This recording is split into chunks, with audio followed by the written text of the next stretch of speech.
ऋषि मुनियों की पावन धरती, देश धर्म का नाता है। कहते सारे लोग यही हैं, गो हमारी माता है। जाग उठो ओ भारतवासी, जाग उठो ओ भारतवासी, गो पर छुरियां चलती हैं। बंद करो गो माँ की हत्या, सारी जनता कहती है। बंद करो गो माँ की हत्या, सारी जनता कहती है।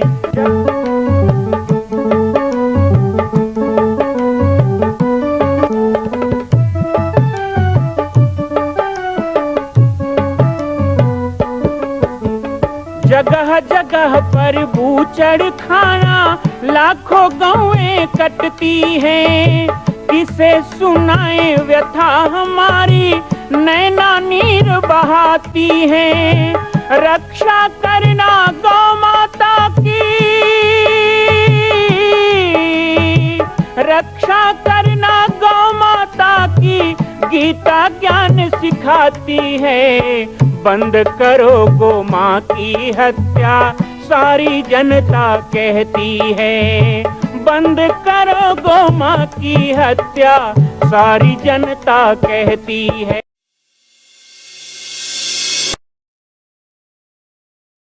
जय श्री राम, जय गो माता, जय गोपाल। आज सर्वसिद्ध शक्तिपीठ श्री जामरी पाटेश्वर धाम से मुझे आप सबके सम्मुख कुछ विषय रखने के लिए आना पड़ा। जैसा कि आप सभी जानते हैं कि पूरे विश्व में भगवान राम के लाखों मंदिर हैं, पर छत्तीसगढ़ में जिसने जन्म लिया, ऐसी गौरवमयी छत्तीसगढ़ की बेटी माता कौशल्या का एक भी कोई विशाल मंदिर नहीं है। ये 15 वर्षों से श्री जामरी पाटेश्वर धाम, जिला बालोद, छत्तीसगढ़ में मां कौशल्या का मंदिर बन रहा है। 3 मंजिल का 108 फीट ऊंचा, 65 फीट चौड़ाई और 136 फीट लंबाई का यह मंदिर, जिसकी क्षमता लगभग 10,000 लोगों के बैठने की होगी। इस मंदिर के निर्माण को राजस्थान के ठोस पत्थरों से किया जा रहा है। इस निर्माण में कई बाधाएं आती हैं, निर्माण रुका हुआ है, लेकिन अब निर्माण को पूर्ण करने के लिए त्रिवर्षीय संकल्प महाअभियान की यह श्रृंखला चल पड़ी है। सैकड़ों लोग इसमें जुड़ रहे हैं। मैं एक बार आप सबसे भी निवेदन करूं, जिस तरह हमने अयोध्या में बनने वाले रामलला के मंदिर के लिए तन मन धन से साथ दिया, वैसे ही छत्तीसगढ़ में बनने वाले मां कौशल्या के पावन धाम के निर्माण में मुक्त हस्त से दान दें। 3 साल के लिए आप एक निश्चित राशि का संकल्प करके हमारे नीचे चल रहे मोबाइल नंबर पर व्हाट्सएप करें। आप 5103 वर्ष तक, 11,003 वर्ष तक, 21,003 वर्ष तक, क्षमता हो तो 1 लाख रुपए, 11 लाख रुपए, 5 लाख रुपए भी कर सकते हैं। याद रखिएगा, यह अवसर अब 2-3 वर्षों तक ही मिलेगा, क्योंकि आने वाले 2-3 वर्षों में इस मंदिर का निर्माण पूर्ण कर लिया जाएगा और शिखर चढ़ेगा। माता कौशल्या गोद में रामलला को लेकर बैठेंगी। मैं राम बालक दास महात्यागी पूरे प्रदेश और पूरे देशवासियों से निवेदन करूंगा कि मेरे इस छोटे से विनय और मेरे प्रयास को आप अपना साथ दें, सहयोग दें। हरि ओम ओम अग्न आयाहि वीतये गृणानो हव्यदातये निहोता सस्य बर्हिषि ओम अग्निमीरे पुरोहितं यज्ञस्य देवमिद्रुजम्मा होतारं रत्नदातमम् अग्निस्थापयामि पूजयामि च अग्निनारायणाभ्यां नमो नमः स्थापयामि।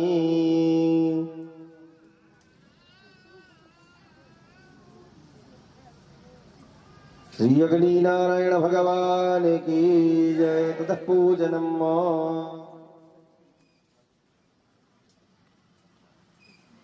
स्नानं निवेदयामि। हरि ओम ओम कदीप ओम चंदनं निवेदयामि। दंडद्वारां दुर्दशं नित्यपुष्टां कलिशणीं सर्वभूतानां तामिहो भावे श्रियम् वस्त्रोपस्त्रं समर्पयामि। भूयाश्वासाः वरविदागा संश्रियान् भवति जायमानः तब्धीराष्ट्रभय उन्नयन्ति स्वाध्यो मनसा देवयन्तः अवीरं गुलालं च गुलालं च हरिद्रा च समर्पितम् अवीरेणार्चितो देववतः शान्ति प्रेक्षमे अवीरं गुलालं च चन्द्रं समर्पयामि। नमस्कुर्वणमाम्यहम्। हरि ओम ओम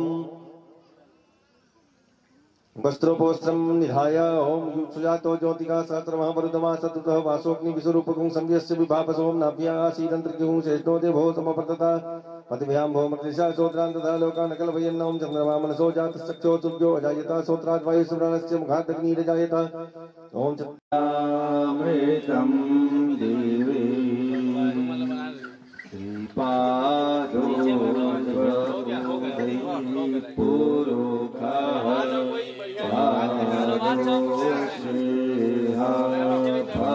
बाकी लेडीज में सब बैठे हो गया लेडीज में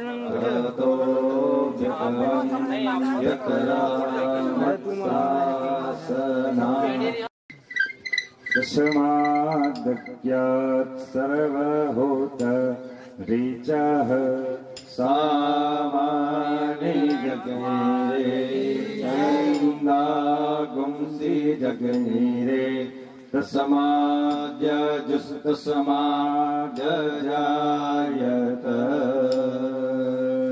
तस्माद्दसवा अजायन्त ये के चोभयादतः गावो जगनीरे तस्माद्दसमाज्जाता अजावयः तं यज्ञं वररिति प्रोक्षन् पूर्वं जातमगतः तेन देवा अयजन्त साध्या ऋकायस्य ये यत्पूर्वकं व्यदधुः पतिराभ्यकल्पयन् मोखं मोखं केमशयासे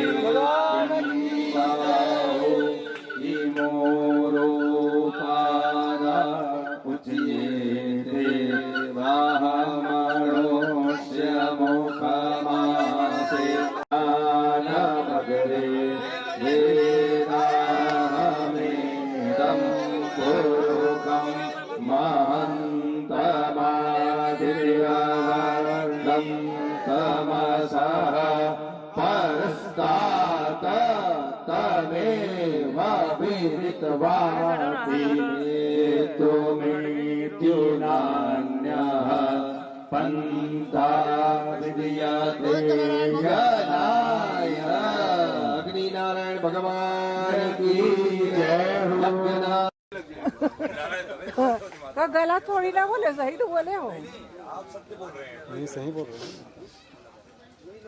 ऐसे दुर्लभ चीज है इसको दर्शन करना आना चाहिए। हाँ। ये दुर्लभ चीज है। भोजन तो रोज खाना 24 घंटे ही खाना खा ही रहे रोज की। होगा यज्ञ की महिमा कहते हैं कि नेवला राजसू यज्ञ कर रहे थे युधिष्ठिर जी, तो एक नेवला आया और वहां लौटने लगा। युधिष्ठिर ने कहा क्या कर रहे हो? बोले मेरा आधा शरीर सोने का है, आधा चमड़ा है, यहाँ लौटूंगा तो भी सोना हो जाएगा, इसलिए लौट रहा हूं। कहा रे ऐसा क्यों? कहा गंती देव ने यज्ञ किया, वहां भोजन करवाया, बड़े प्रेम से भोजन कराया, अपना सर्वस्व दान कर दिया, राजपाट भी दान कर दिया। उसी के यज्ञ में गया था तो आधा शरीर सोना हो गया। महाराज आपके यहाँ इसलिए आया। और यज्ञ क्या है? मैं माताओं से निवेदन करूं, आप घर में जो भोजन बनाते हो ना वही यज्ञ है। आपका चूल्हा हवन कुंड है, आपका चूल्हा हवन कुंड है। आप जो भोजन सामग्री एकत्रित करती हो वो समीधा है। और जो भोजन करते हैं ना आपके परिवार के लोग, छोटे बड़े बच्चे, वही देवता हैं जिनको आप भोजन देके तृप्त करते हो। अब ये अलग बात है कि आप कैसा भोजन बनाते हो। पवित्र है तो ठीक है, यज्ञ है। अभी हम कह रहे थे कि भाई विश्व कल्याणार्थ यज्ञ, तो एक आदमी मेरे पीछे लग गया, बोले पूरे विश्व का कल्याण हो जाएगा, कम से कम यज्ञ करोगे? मैं कहा उसने कहा समझाओ। मैंने कहा समझाने के लिए तो बाबा जी बने, और क्या करना है? बताने के लिए पंडित होते हैं पर समझाने के लिए संत होते हैं। प्रैक्टिकल बताएंगे आपको, व्यवहारिक बताएंगे। हाँ, यहां यज्ञ होगा तो विश्व का कल्याण। मैंने कहा हाँ, विश्व का कल्याण होगा। कैसे? मैंने कहा देखो ऐसे करना नहीं, लेकिन एक सूखा वाला लाल मिर्चा लो और चूल्हा में डाल, करना मत, खाली बता रहा हूं ना। तो बाबा जी बोले कि करोगे तो महाभारत हो जाएगा। अच्छा मोटा सूखा लाल मिर्च चूल्हा, जब खड़खड़ाहट होगी महाराज, अपना घर क्या पड़ोसी भी खड़ा खड़ा खड़ा, एक मिर्च में यहां अगर तगर सुगंध वाला छबीला लुभान और गूंगल से लेकर के गोरख मुंडी बेलगिरी सर्वोषधि चंदन चूर्ण जौ तिल गाय का घी, ये संपूर्ण सामग्री वेद मंत्रों से दिया जा रहा, तो सोचो इसका प्रभाव कितना होगा। ये सामान्य प्रभाव है, विश्व का कल्याण। एक यज्ञ का प्रभाव, जैसे 2 रुपए का नमक, 2 रुपए का नमक जब दाल में डाल दो तो 1000 कटोरी के नमक दाल को नमकीन कर देता है। ऐसे ही यज्ञ का प्रभाव, यज्ञ की परिक्रमा का प्रभाव। ऐसे यज्ञ की परिक्रमा सुना नहीं दिखना चाहिए मुझको, ये तो अच्छी बात है। सुबह से ब्रह्म मुहूर्त में आओ, 4 बजे, 4:30, 5 बजे। अब करमतरा और क्षेत्र में जितने बीपी और हाई शुगर वाले लोग हो ना, आपका सब ठीक होने वाला है। ये बहुत बड़ा स्वास्थ्य शिविर लगा है, भवरोग वैद्यम। ये छोटे मोटे शरीर का रोग कौन बोले, भव रोग मिटाने के लिए यज्ञ आया। आप 7 दिन यज्ञ की परिक्रमा भाव श्रद्धा से कर लो, दैहिक दैविक भौतिक तीनों ताप दूर हो जाएंगे जीवन के। यज्ञ का प्रभाव है, मैं अपना नहीं बताता। 108 परिक्रमा करो, 51 परिक्रमा करो, 21 परिक्रमा करो, 11 परिक्रमा करो, सुबह शाम करो, एक बार करो।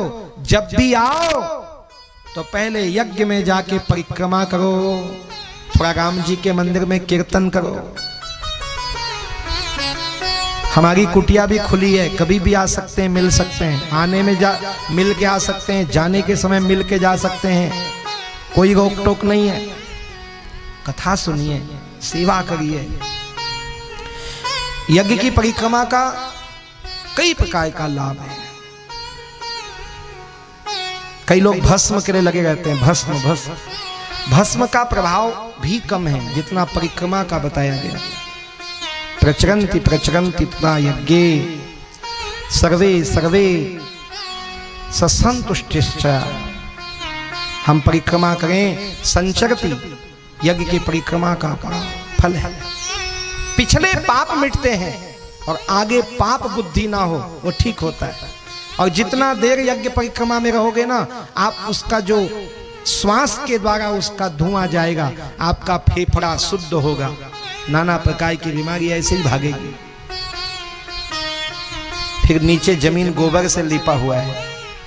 आजकल तो हमारे घरों में भी टाइल्स लग गए ना, तो पहले गोबर में चलते थे तो अपने आप पैर का वाइब्रेशन बनता था, ये इलाज है। तो यज्ञ में जब आप नंगे पैर चलते हो ना, गोबर से लिपे हुए मैदान पे खुले पैर चलो, 1-2 कंकड़ भी आते हो ना, कोशिश तो करेंगे कि खूब झाड़ू लिपाई हो, इतना कि कंकड़ ना हो।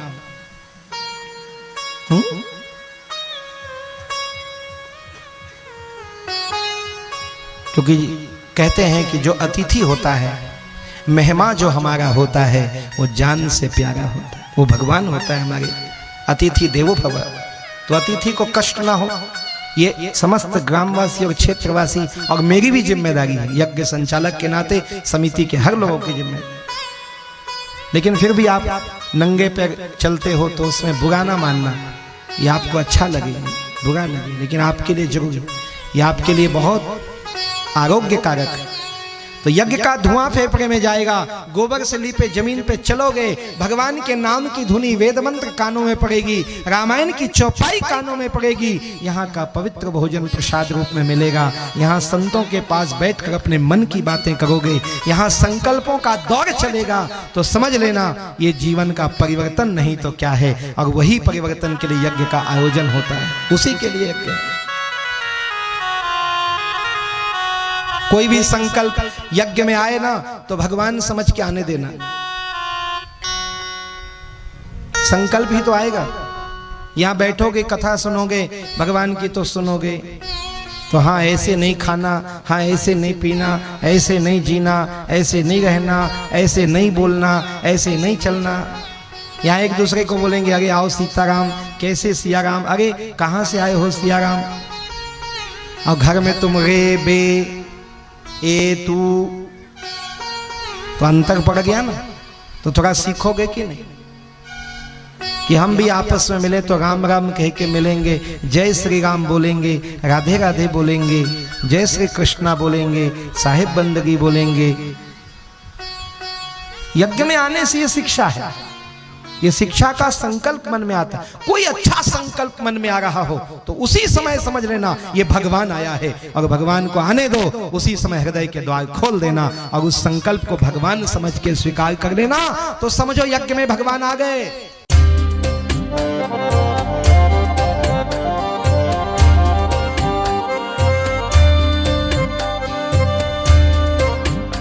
मां कौशल्या का मंदिर बन रहा है, संकल्प हो चुका है, लेकिन आप अभी भी शांत बैठे हैं। संकल्प कीजिए, आगे बढ़िए। आज राजस्थान, गुजरात, महाराष्ट्र में हम जाते हैं, बड़े बड़े तीर्थों को देखते हैं।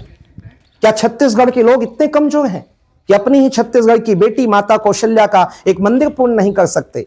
एक संकल्प माता कौशल्या के नाम। आइए और संकल्प में जुड़िए। बाकी जानकारी आपको मिल रही है और व्हाट्सएप पर आप संपर्क कर सकते हैं। एक बार सबको सहयोग करना है।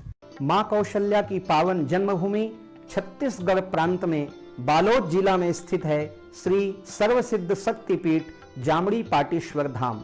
परम पूज्य सद्गुरुदेव राजयोगी बाबा जी की तपस्थली श्री पाटेश्वर धाम और विश्व के अद्वितीय मां कौशल्या जन्मभूमि मंदिर निर्माण का दर्शन करने और इसी प्रकार समसामयिक विषयों पर अपना ज्ञान वर्धन करने के लिए और 10,000 गायों के लिए बनने वाले श्री हनुमान नंदीशाला गो अभ्यारण्य का समाचार प्राप्त करने के लिए आप सभी देखते रहें YouTube चैनल पर राम बालक दास, और हमारे चैनल को आप सभी सब्सक्राइब करें, घंटी का बटन दबाएं ताकि आप सूचनाओं से जुड़े रह सकें। जय श्री राम, जय गौ माता, जय गोपाल।